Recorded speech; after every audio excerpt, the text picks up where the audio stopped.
Over the past several years, we've seen all the incredible progress in the quality of animation in sports games. Much of that has to do with the advances in motion capture technology. We wanted to know what goes into making all the moves on the field come to life.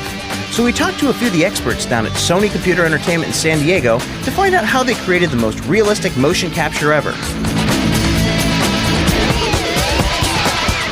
The studio brings in talent. They suit them up in a motion capture suit that consists of some reflective markers or little balls, and they capture an animation and try to get a little lifelike motion.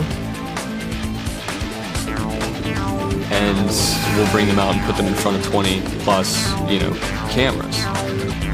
Then we'll be able to capture those reflective markers, and we'll have about 43 markers on the guy at a time, and we'll capture all 43 of those markers.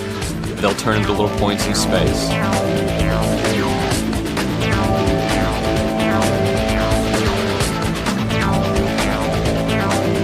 It will then go to our animation crew.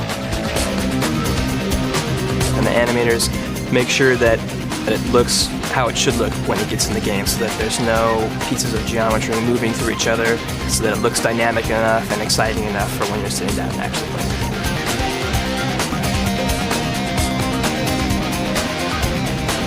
Well, not to get too geeked out here, but we wanted to know a little bit more about how this stuff works. The cameras, when they're on, have a red strobe ring that will send light out from the fronts of the camera, and it will hit these markers that are set to reflect about a 3-degree angle, and that light will bounce back at the camera, and then that camera can say, hey, I recognize a reflection. One of the biggest improvements in motion capture technology is in the frame rate.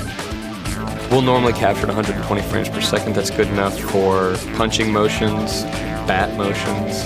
It's just when you get a little bit longer than a bat and it starts extending on a guy's arm, 5 feet from a guy's arm, and he's swinging it as fast as he can, that's when you're running into some problems.